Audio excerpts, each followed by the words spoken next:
ध्यान दीजिए दोस्तों, अभी आपने किरचॉफ के नियम पढ़े।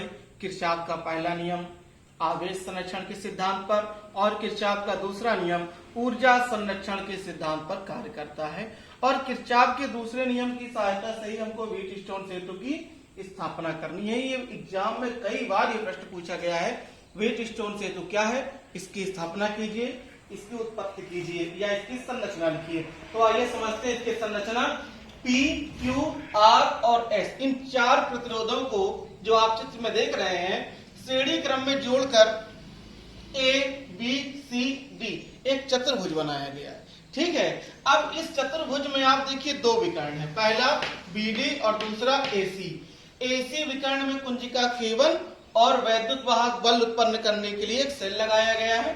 BD विकर्ण में एक विक्षेपमापी और दूसरी कुंजिका K2 लगी हुई है। ठीक है, अब जब इस कुंजिका K1 को हम दबाते हैं तो इस परिपथ में धारा प्रवाहित होने लगती है, और यदि धारा प्रवाहित होने के बाद भी विक्षेपमापी में कोई विक्षेप उत्पन्न न हो या विक्षेपमापी का विक्षेप शून्य हो तो हम ये कह सकते हैं कि यह सेतु संतुलन की अवस्था में है।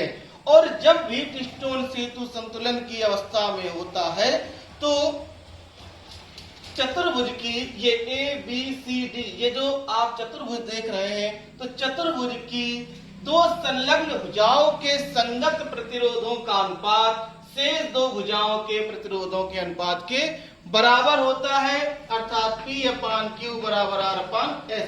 अब आइए इस समीकरण को प्रूव करते हैं। कैसे?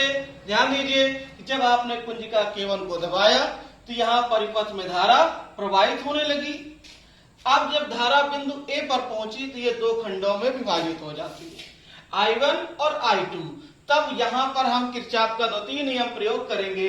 किरचॉफ के द्वितीय नियम में बताया गया था कि किसी बंद पास में बहने वाली धारा और उसके संगत प्रतिरोधों के गुणनफल का बीजगणितीय योग उस पास में बहने वाले समस्त वैद्युत वाहक बलों के बीजगणितीय योग के बराबर होता है।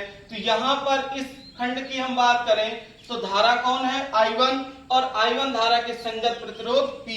तो आप लिख सकते हैं I1 P माइनस, अब दूसरे खंड की बात करें तो धारा कौन है? I2 और इसके संगत प्रतिरोध R। तो I2 R बराबर, अब आपको हमने पहले ही बताया था कि जब कुंजिका K1 को दबाएंगे और विक्षेपमापी का विक्षेप कितना होगा? शून्य होगा, अर्थात वैद्युत वाहक बल का मान कितना होगा? शून्य होगा, तभी ये सेतु संतुलन की अवस्था में कहा जाएगा। तो यहाँ पर वैद्युत वाहक बल का मान कितना? शून्य। अब I2R को आप ट्रांसफर कर दें तो I1P is equal to I2R। इसको हम मान लेंगे इक्वेशन नंबर 1 यानी समीकरण 1। अब दूसरे समीकरण में ध्यान दीजिए, ये धारा यहाँ पर आई तो ये धारा I1 और I1 के संगत प्रतिरोध Q। तो आप लिख सकते हैं I1Q माइनस I2S बराबर 0। I2S का ट्रांसफर कर देंगे तो I1Q बराबर I2S, इसको मान लेंगे समीकरण नंबर 2।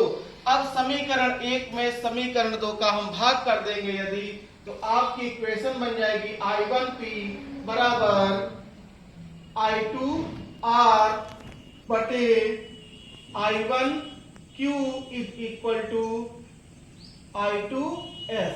ध्यान दीजिए, इस समीकरण में I1 से I1 कैंसिल, I2 से I2 कैंसिल, आपका समीकरण आया P/Q is equal to R/S, जो कि हमें प्रूव करना था। ये हुआ व्हीटस्टोन सेतु।